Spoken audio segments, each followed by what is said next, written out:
अब यह समझना भी जरूरी है कि टैरिफ पर अमेरिकी अदालत के इस फैसले का क्या असर होगा। मीडिया रिपोर्ट्स के मुताबिक अगर टैरिफ पूरी तरह रद्द हो जाते हैं तो अमेरिकी सरकार को अरबों डॉलर का घाटा झेलना पड़ सकता है।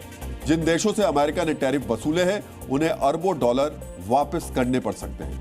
20 अगस्त तक के आंकड़े के मुताबिक अमेरिकी ट्रेजरी ने लगभग, ध्यान से सुनिएगा, 134 अरब डॉलर का टैरिफ मौजूदा वित्त वर्ष में जमा कर लिया है, जबकि पिछले साल इसी अवधि के दौरान 57 अरब डॉलर जमा हुए थे।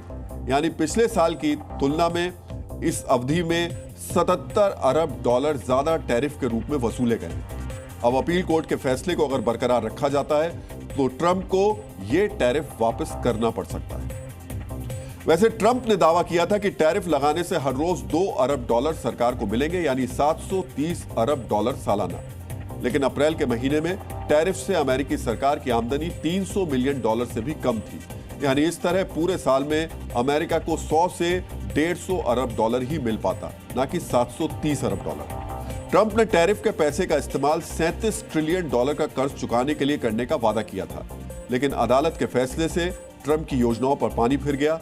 जानकारों का यह भी कहना है कि अपील कोर्ट के फैसले से ट्रंप की आगे की टैरिफ लगाने की क्षमता कमजोर हो सकती है। इससे विदेशी सरकारें अमेरिकी दबाव के खिलाफ ज्यादा सख्ती से खड़ी हो सकती हैं, उसका सामना कर सकती हैं या पुराने समझौतों पर फिर से विचार करने की मांग कर सकती हैं। अमेरिका के अपील कोर्ट ने जो फैसला सुनाया है वो छोटे व्यवसायों और अमेरिकी राज्यों के गठबंधन की ओर से दायर 2 मुकदमों के जवाब में आया। ये मुकदमे अप्रैल में ट्रंप के एग्जीक्यूटिव आदेशों के बाद दायर किए गए थे। इन आदेशों के जरिए लगभग हर देश पर 10% का बेसलाइन टैरिफ और दर्जनों देशों पर रेसिप्रोकल टैरिफ लगाया गया था। इससे पहले मई में न्यूयॉर्क स्थित इंटरनेशनल ट्रेड कोर्ट ने भी ट्रंप के टैरिफ को अवैध घोषित किया था, लेकिन अपील की प्रक्रिया की वजह से फैसला रोक दिया गया था। इस तरह ट्रंप को अपने टैरिफ के मुद्दे पर एक नहीं बल्कि 2 बार अदालत से मुंह की खानी पड़ी।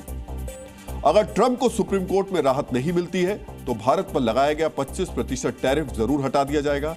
हालांकि यह साफ नहीं है कि रूस से तेल खरीदने पर लगाया गया 25% अतिरिक्त टैरिफ भी इस फैसले में शामिल है या नहीं। वैसे सुप्रीम कोर्ट में अपील करने पर ट्रंप के लिए राहत की बात यह हो सकती है कि 9 में से 6 जजों की नियुक्ति ट्रंप की पार्टी रिपब्लिकन की तरफ से की गई है। इनमें से 3 को तो खुद ट्रंप ने चुना था। मित्रों, यह जानना भी जरूरी है कि ट्रंप के टैरिफ का उनके अपने ही देश में जोरदार विरोध भी हो रहा है।